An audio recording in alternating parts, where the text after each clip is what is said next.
As diversas manifestações da cultura popular ao redor do mundo transportam através da oralidade as narrativas vivenciadas na realidade, sonhadas no imaginário ou almejadas nas utopias pelas populações que as produzem. Nesse sentido, também se constituem, na maioria das vezes, enquanto instrumento de resistência e protesto a uma opressão vigente.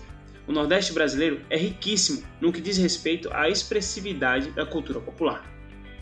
Dentro desse contexto, no episódio de hoje, debateremos sobre o coco de roda e a ciranda em território paraibano. Convidamos para estar conosco Zé Silva, historiador graduado pela UFPB e brincante de cultura popular. Senta que lá vem história.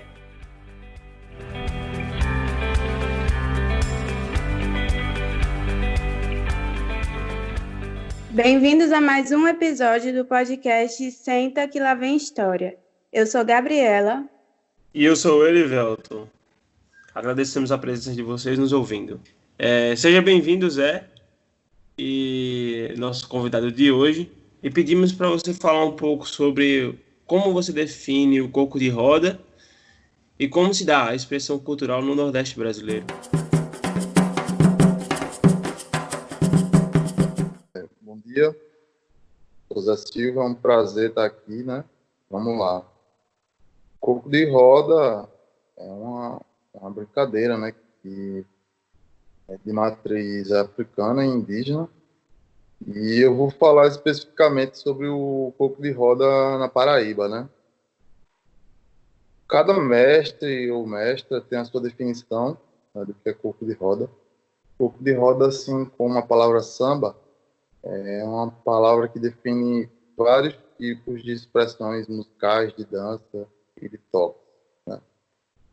Aí, cada grupo tem uma raiz, né? Mas aqui no litoral paraibano, a gente tem uma linha, se você perceber bem assim, observando de perto, você consegue identificar uma raiz parecida, né? Mas já entrando para os interiores, né?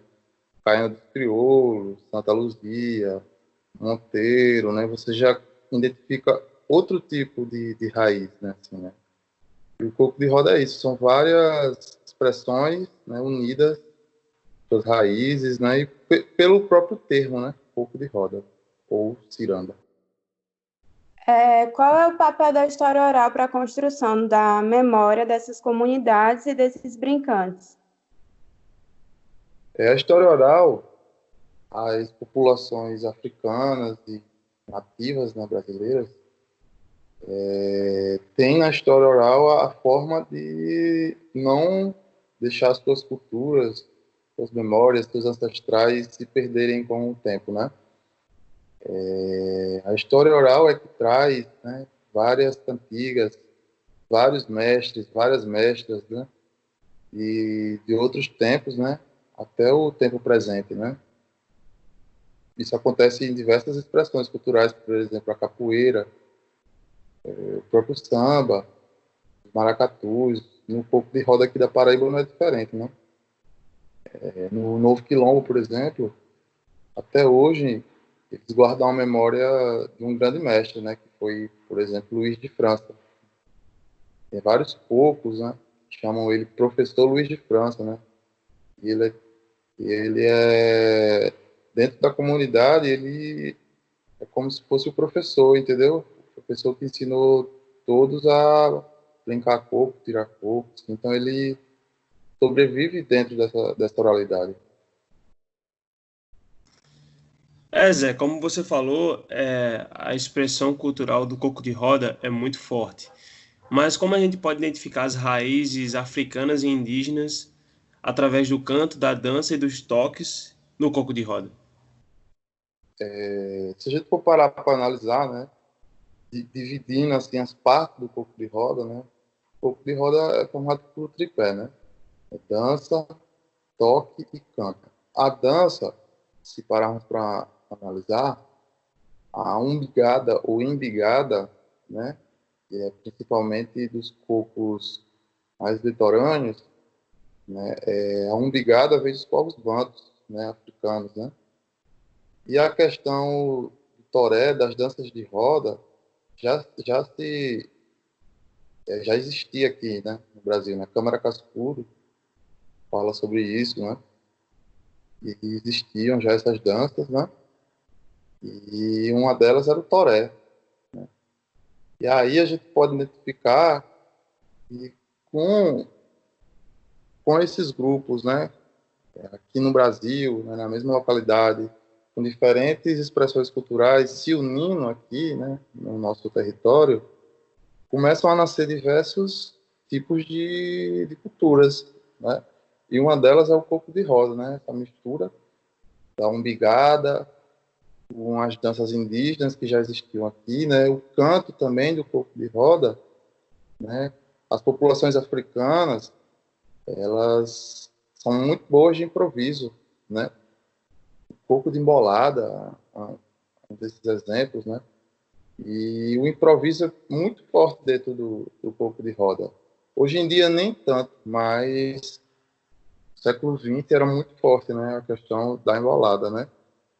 E também tem um outro tipo de influência, né, que é a influência árabe também, né, nos cantos, né, aqui do Nordeste, né? E você consegue perceber isso em alguns tiradores ou tiradoras de coco, né? Tiradores ou tiradoras é aquelas pessoas que cantam, né, que fazem letras de coco, né?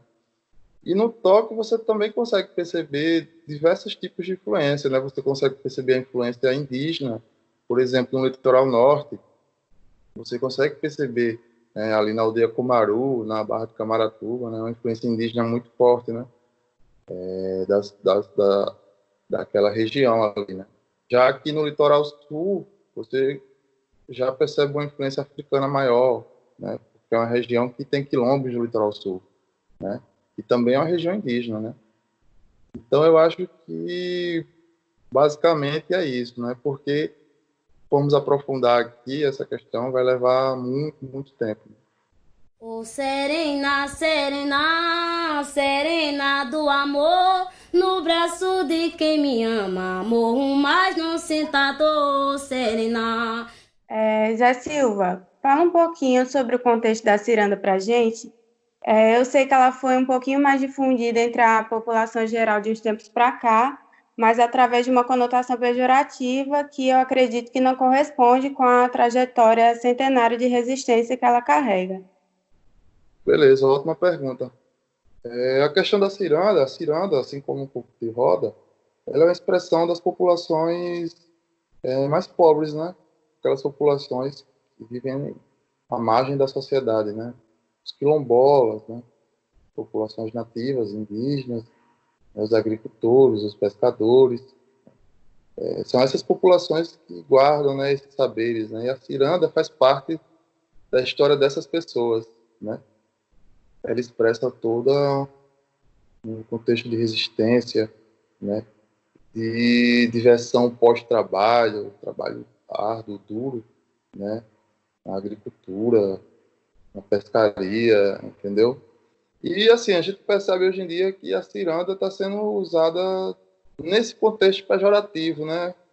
Algumas pessoas, né, se apropriaram desses saberes, dessas brincadeiras, né, dessas populações, né, e deturparam, né, o sentido, né? Porque se você chegar em um quilombo perguntando àquelas pessoas ali o que significa ciranda para elas, você vai sentir a emoção, né? A ciranda é parte da vida delas, entendeu? Uma coisa que tem mais de 100 anos, né? Aquelas localidades, entendeu? Assim. Então, eu acho que falta um pouco de respeito, de conhecimento, né? E não é sair pegando assim as coisas e levando para contextos, né? Sem que sejam o que aquelas comunidades fazem, né? Não quer dizer que é proibido, né? Quem sou eu para proibir, né?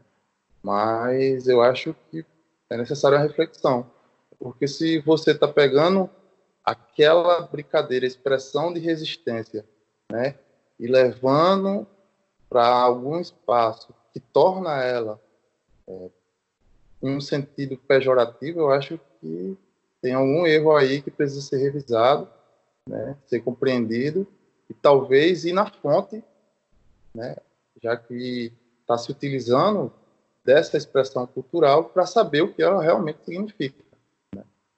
Eu acho que é isso. Sim, Zé.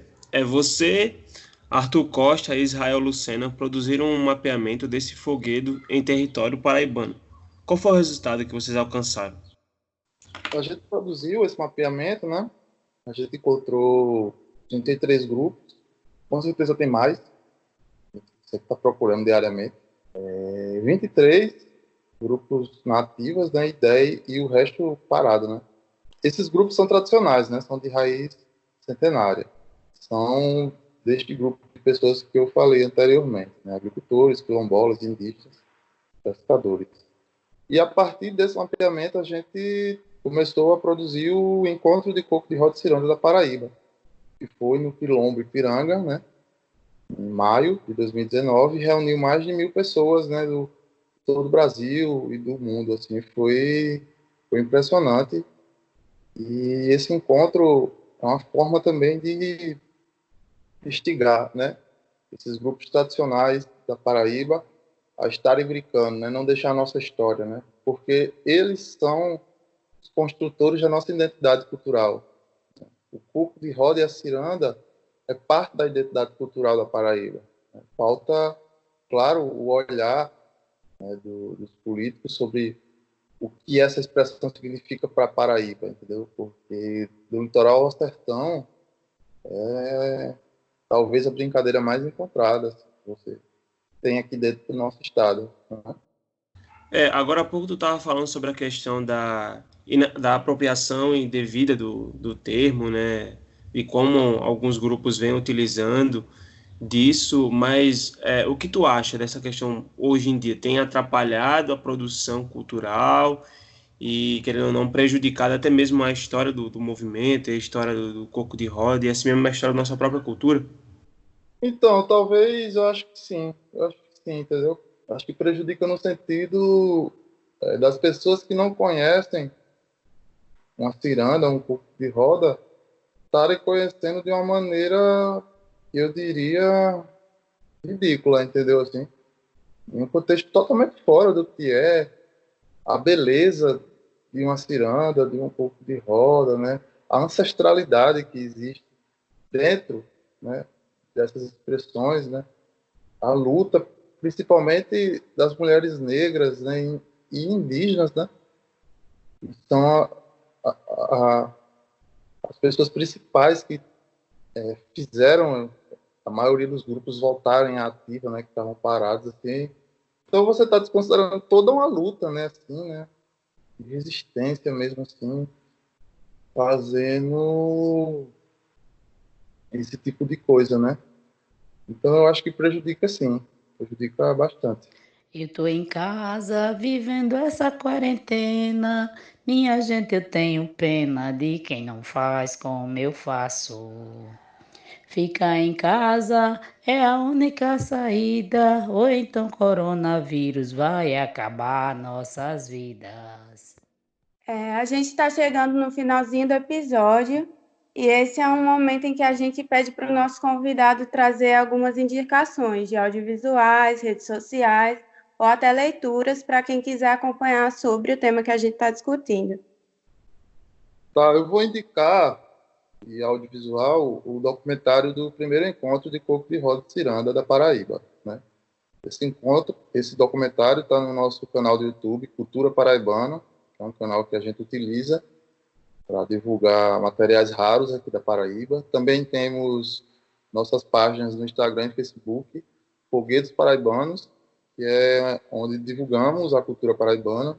Temos também a página do Encontro de Coco de Roda e Ciranda da Paraíba e a página do nosso grupo, né, que é o Coco de Roda Cauã. É só botar Coco Cauã no Instagram e encontra. E de leitura eu indico o livro Cocos, Alegria e Devoção.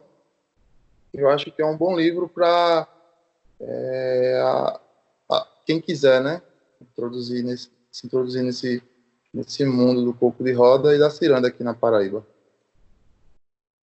Obrigada, Zé Silva. Acho que nossa conversa foi muito proveitosa. Ao nosso público, senta que ainda vem muito mais história por aí.